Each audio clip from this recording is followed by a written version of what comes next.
All right, it's 2:30, so let's go ahead and get started. Welcome everyone, and thank you for joining us on our first of 7 series of Beyond the Studio, presented by BRR Architecture. We put together these presentations to help those of you that maybe aren't in the professional field yet to have a good understanding of how an actual professional architectural office works. More information on the other 6 presentations are on our blog at brrarch.com. So you can go there, check out our blog, see what dates and times the future presentations are. So today we're going to be taking a look at tackling the AXP and NCIDQ. So first, let's talk a little bit about BRR. So we're a firm that was founded in 1963. We have 287 team members located across the country in 12 different offices. And we have 96 licensed architects and 8 certified interior designers, which shows by these high ratios of architects and interior designers per our team members that we do put an importance on licensure. And we do think it's important that we provide assistance to those that are early in their careers so they have the opportunity to become licensed. So BRR likes to help out those early in their career with financial assistance with these exams, basically paying for all the fees associated with exams and experience and keeping your records straight, as well as all the study materials that you would need to be able to pass these exams. Some of the work that BRR does, variety of different clients and project types, including retail, hospitality, grocery, office environments, and industrial. So myself and Rachel Pierce are presenting today. A little bit about myself. Been at BRR for over 9 years. Co-chair of our AXP leadership group, and what we do is we help out those that are on the path to licensure. We help you out from day one. You join BRR, and we let you know what's in store for you and how we can help you out and support you in any way as you work your way through licensure. Been in the industry for over 11 years and a member of AIA and USGBC.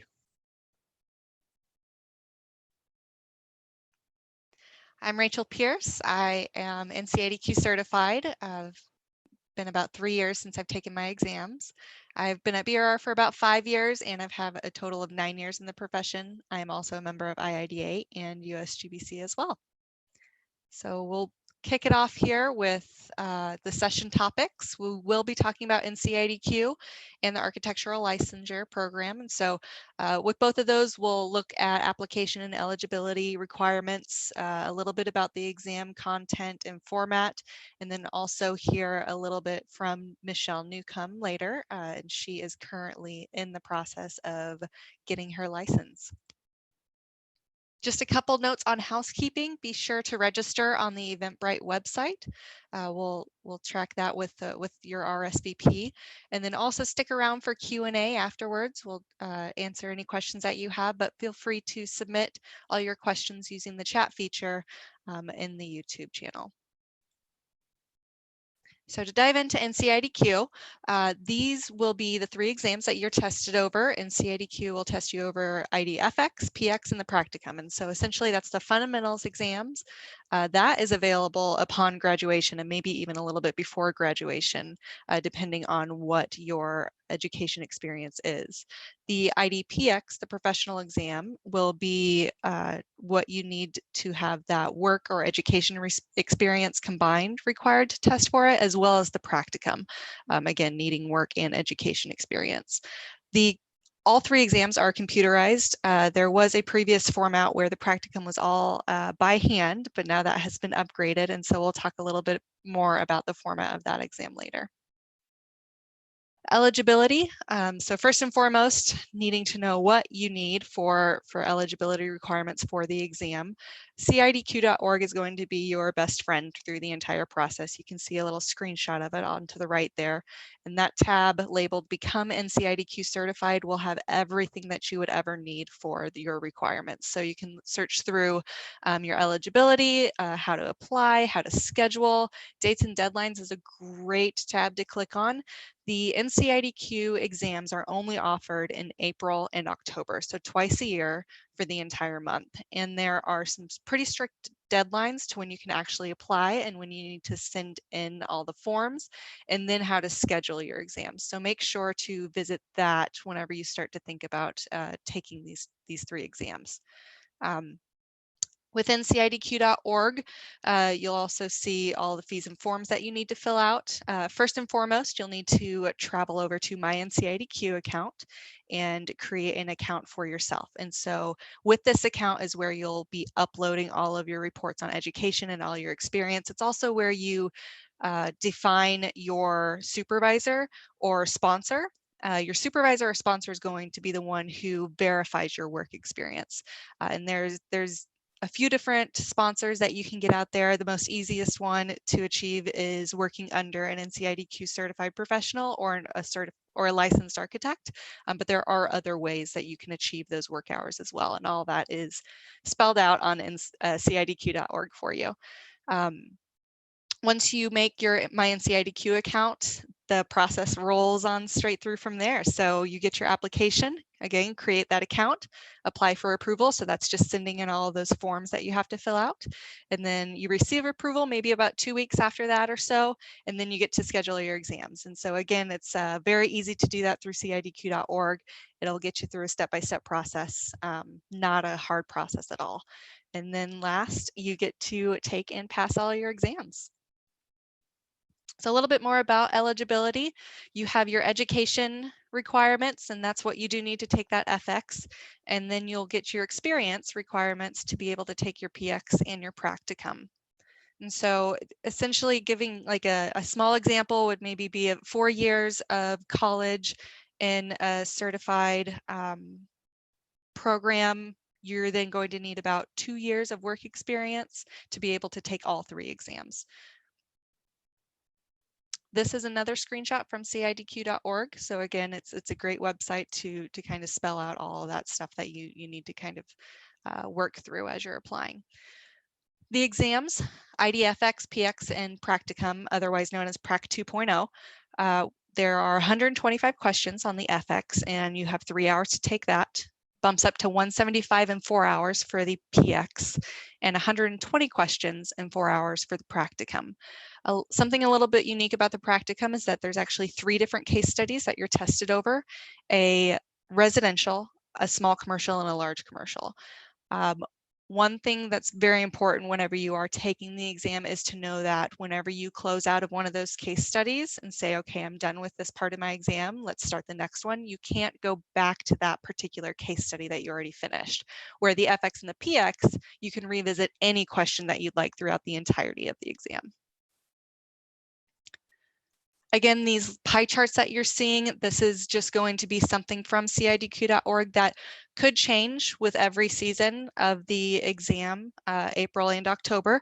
And so this just gives you a good overview of what you're actually going to be tested upon. The FX focuses a lot more, well, the name implies it, the fundamentals of interior design. So this is going to be a lot of the basics and the theories that you learn within school.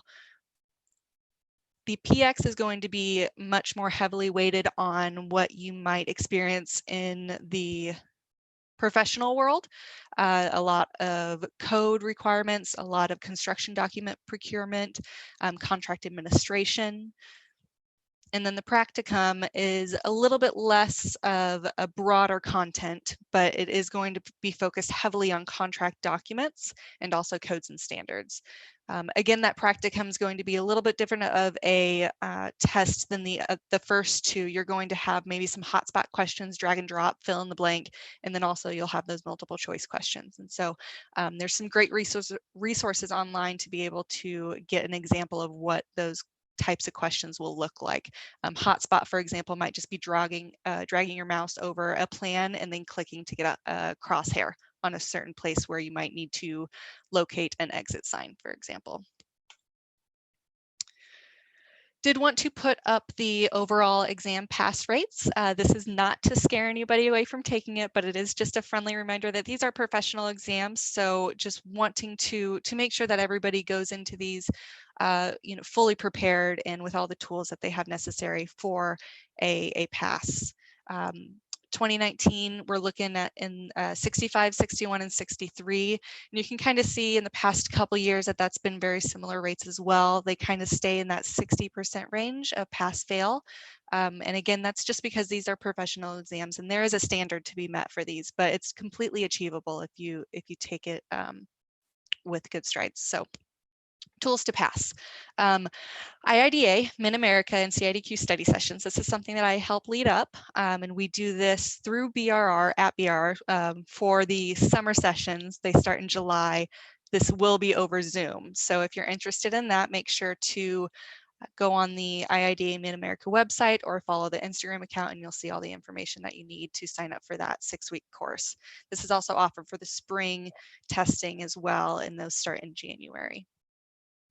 Also online, there's a multitude of resources that you can use. Again, CIDQ.org is going to be your best friend.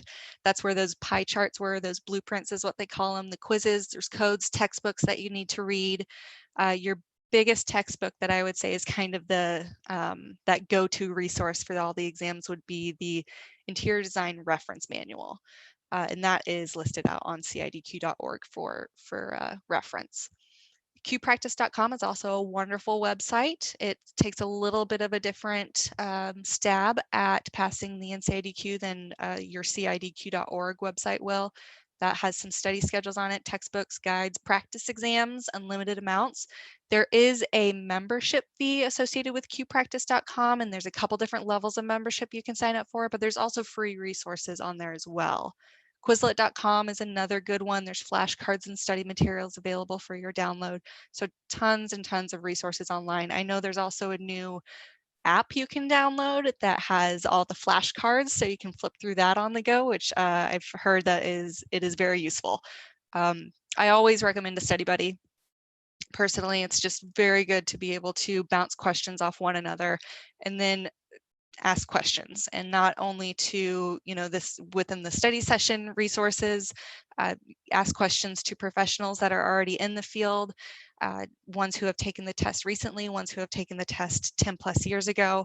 Anything you can do to kind of just start talking through some of these topics and get some real life experience on it. So, and I will pass it on off to Cole for the architecture licensure. All right, thanks, Rachel. All right, so before we get into the requirements to become licensed, let's get familiar first with NCARB. So this is the National Council of Architectural Registration Boards.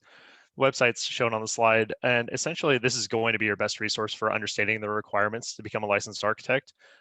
Basically all the information you need to know about education, experience, and testing, and how to get started and where to record and track all of this is going to be on NCARB's website.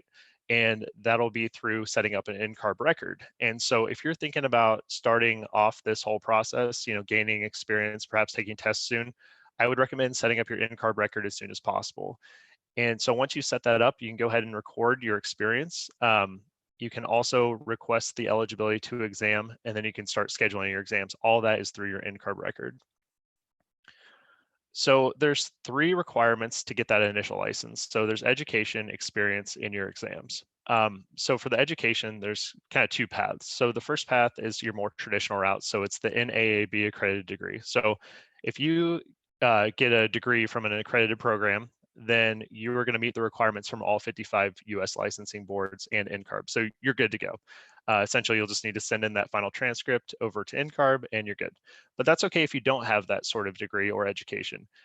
You can still go ahead and get that initial license in some states that allow that sort of thing. And usually they do that by basically supplementing that education with additional experience. So on the next slide, what you're going to see are all of the states in gray allow you to get your initial license without an NAAB accredited degree, but they are going to have additional requirements. So for instance, you may find a state where if you have your high school education, then maybe you're going to need 7 or 8 years on top of your AXP required experience. Or maybe if you have a pre-professional degree that's related to the architectural industry, that maybe you only need another 3 or 4 years on top of the AXP. So I know I've mentioned AXP a few times now already, but this is the experience portion of the requirements. So the architectural experience program. And it's broken out into 6 different categories with the idea that NCARB had was that these experience categories would help you gain a well-rounded experience in the practice of architecture. And so you'll see some have a lot more hours than others, but you will gain, it's important to gain experience in all these different categories. I know at BRR, we really look for opportunities if you're coming up on some hours that maybe you don't have a lot of, or a category you don't have a lot of hours in, then we may transition you to, another studio or something like that, so you can get those hours. We don't really want the hours to be able to hold you up. So just looking for those opportunities and really being able to communicate as you're getting closer to filling in some hours and not having others is a key to being able to get this done quickly. So you'll report your hours in two different settings. Setting A is your more standard, you work at an architecture firm or under a licensed architect that's legally practicing architecture, with setting O being, think of O for others. So other experiences might be working under the supervision of an engineer, certain design or construction related employment, volunteer work, design competitions, and other opportunities you can find on NCARB's website. With setting A, you can record as much time as you want from any setting A experience. Just make sure it falls into the different categories. And then setting O, you are limited to how many hours you can record to each subject. And you are also limited to how many hours total that you can do for each one of those opportunities. And in some states, you actually do need additional experience, not just those with non-NAAB accredited programs degrees, but if you're in these states in blue, you will have to you'll have to get your AXP experience at 3,740 hours plus additional experience based on whatever that state requires. So you can go to this link in the bottom. It's a really helpful tool. It tells you all the requirements for each individual state. The architectural registration exam. So the exams are the last part. Although they can be taken concurrently with the AXP, as long as you have your eligibility to test. So these 6 exams follow the same categories as the AXP, with the idea of your experience that you're gaining can help you with these exams. So you'll want to establish your eligibility, which is in your NCARB record. So you'll get your eligibility to test by essentially, if they don't have your final transcript, you'll want to send them that. And then you'll determine which state you want to get your initial license in. So let's say you're trying to get your license and you don't have an NAAB accredited degree, you'll have to pick one of those states that allows that sort of thing, or else you won't be able to get that eligibility. So it usually takes a few weeks or so to get that. And then once you have that, you can schedule an exam. You can look and see what dates are available at your local Prometric test center, and you go ahead and take your exam. Once you take your exam, at the very end of it, you have the option to receive provisional feedback. So if you think of that as preliminary results, they're not technically the official results, but they pretty much tell you if you passed or failed. If you determine that you don't want those the provisional results, then you can get the official results in your NCARB record, usually within a few days, but we usually see 24 hours. The results are pass or fail. So if you pass, you don't know by how much. You don't know if you literally got everything right or you barely made the cusp of passing. And if you fail, they give you some general categories on how well you did on those. So maybe you passed it or you had some minor deficiencies or major deficiencies to kind of give you an idea of where your weaknesses are. So when you go and retake it, then you know what to really focus on. These exams have a 5-year rolling clock. And so essentially what that means is once you pass your first exam, you have 5 years to pass the remaining exams. If you pass that exam and then 5 years comes up and you haven't passed the rest of them, then that first one will expire. You'll have to retake it and pass it again. NCARB does have the ability to extend the rolling clock. They are currently doing that with the COVID-19 situation and the testing centers being closed. But if you have an individual request that you feel like it's a special circumstance that you need an extended rolling clock, you do need to send in that request before your exam expires. And then down below, you'll see the passing rates of 2019, very similar to what Rachel presented in NCIDQ. They're pretty low. They're very, very difficult exams. They take a lot of preparation, a lot of studying, but that's important. So NCARB and the state licensing boards can make sure that they have competent professionals becoming licensed. So they're all definitely passable. It's just really you have to put in the time and dedication. So some tools to help pass. I mentioned it a lot already. NCARB.org, great. It's your #1 go-to. Go there, check out their guidelines and their handbook right away. You can get some general ideas of what it's like to test, what general concepts are on the exams, that sort of thing, how long the exams are, what kind of question types, all that information is there.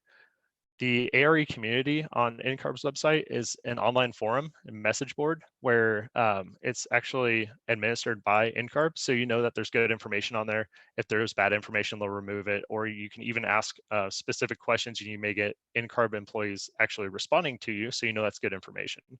NCARB also has a blog. They follow or they provide a lot of information on each individual exam. Again, what to expect when you get to Prometric to take your test, and a variety of other things.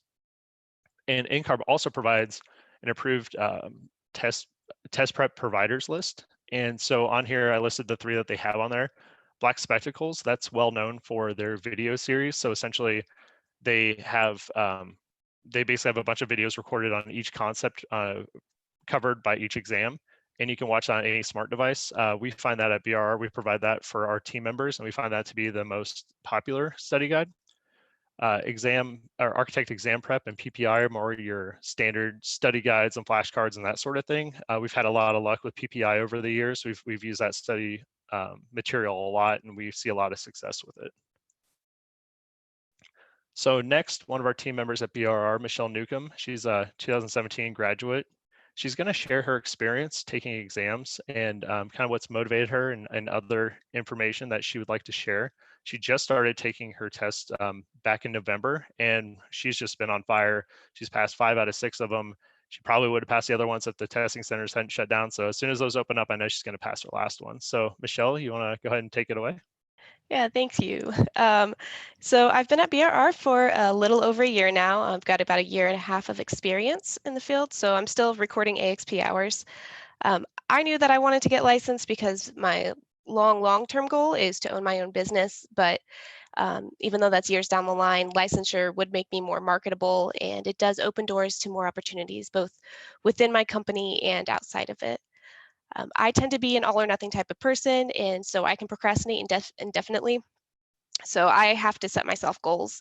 So I told myself, and I told whoever would listen to me, that I would finish my tests in 6 months. For some people, that's a bit quick. A lot of people like to allow a little more space, like 2 or 3 months in between tests. But regardless of how you schedule them, you're always at risk of burnout because it's a lot of studying, and studying is not necessarily exciting. So my strategy was to make study part of my everyday routine. So rather than setting up an amount of time, I would use a checklist. And every time I finished a video or a chapter, I would get a sense of accomplishment by checking that off rather than just staring at a book and waiting for my 3 hours to end or whatever. I would also always have at least 2 tests scheduled.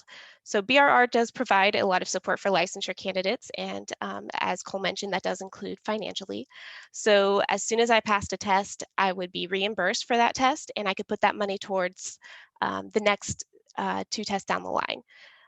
So I would pass a test, give my brain a week to rest, and then I'd have a maximum 3 or 4 weeks to study for the next exam. So that kept me from falling into my procrastination tendencies, which I know can be kind of an issue when trying to take a big test. BRR also has a great network internally, so we always know who the most recent passes were, so we can get help from those people on each respective exam. And so, like I said, part of my strategy was to tell anybody who would listen that I was working towards my exams, and that kind of made a little cheerleading section for me. So anytime I would talk about it, I'd always get encouragement, and that would make me very excited about taking tests and getting them over with. So a lot of the people I talked to at BRR had already gone through this process, and then a lot of the other people were thinking about taking the tests. So we kind of created a natural networking situation, and so we can always check in on each other and give each other tips and tricks. And so even if we're all in different spots, we're all kind of there supporting each other all the time. So that's a little bit about my experience. If you have any questions, use the chat function, and I'm going to kick it back to you, Cole. Thanks, Michelle. Really appreciate you sharing your experience. And I think the one thing you really hit on was the support system. If you can get that support system around you, then it definitely helps out a lot, and people understand what you're going through, and they can really help you any way they can. All right, so the next part is going to be the Q&A. Did we receive any questions that we can answer? Yes, we have had a couple of questions come in.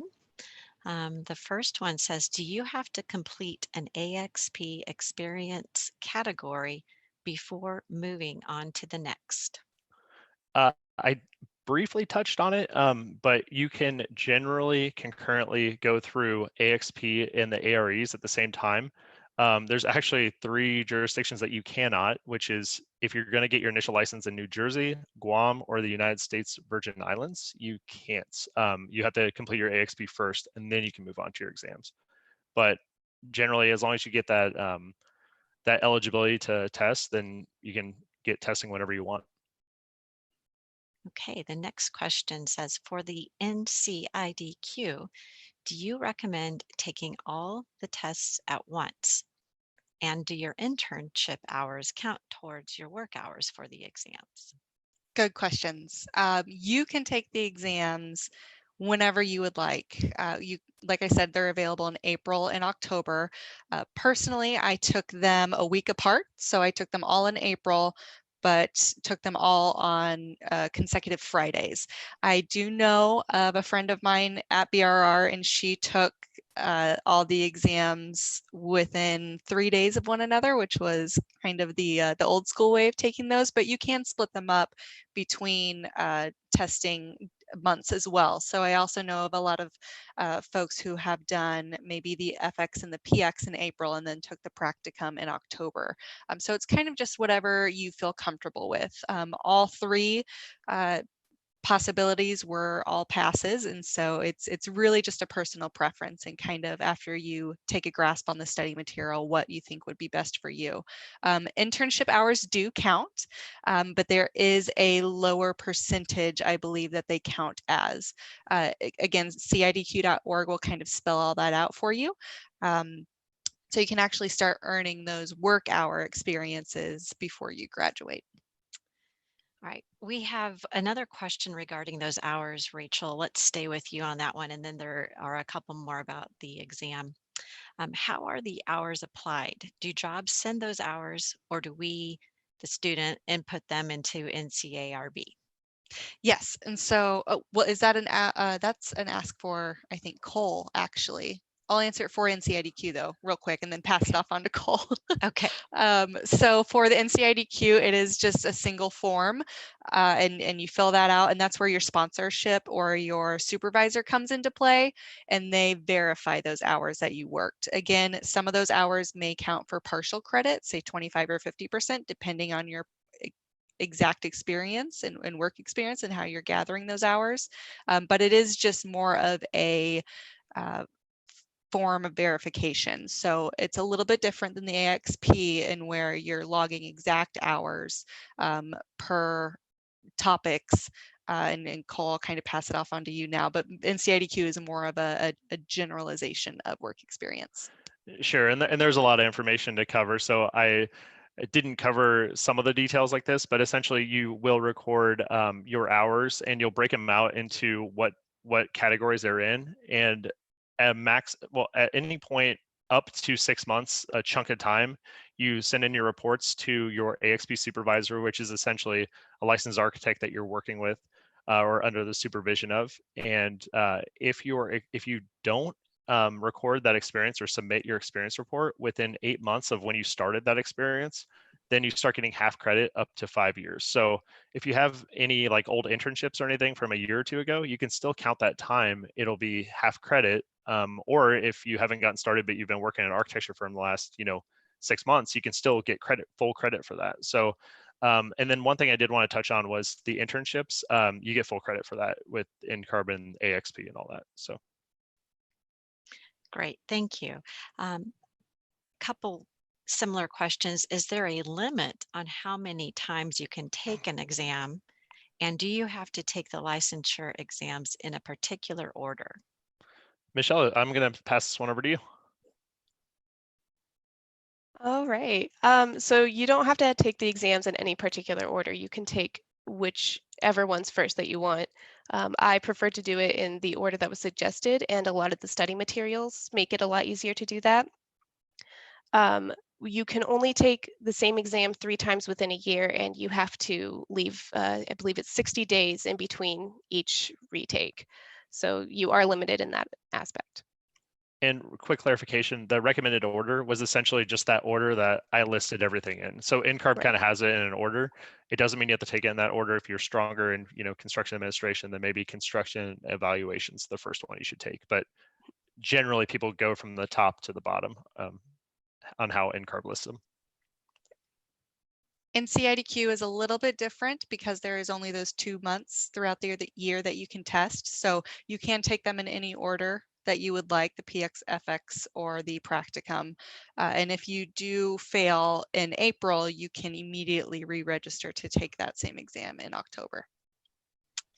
And Rachel, was the April exam window for the NCIDQ rescheduled for later in the year?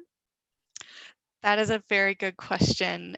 I believe it was just canceled because they are only available in April and October. But I do want to say that there were refunds given through Prometrics, I believe, as far as rescheduling your exams. So unfortunately, yes, that one has passed.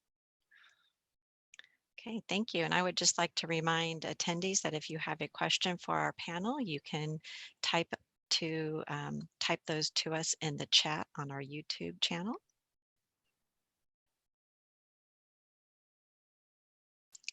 Panel, I'm not getting any further questions at this time. Okay.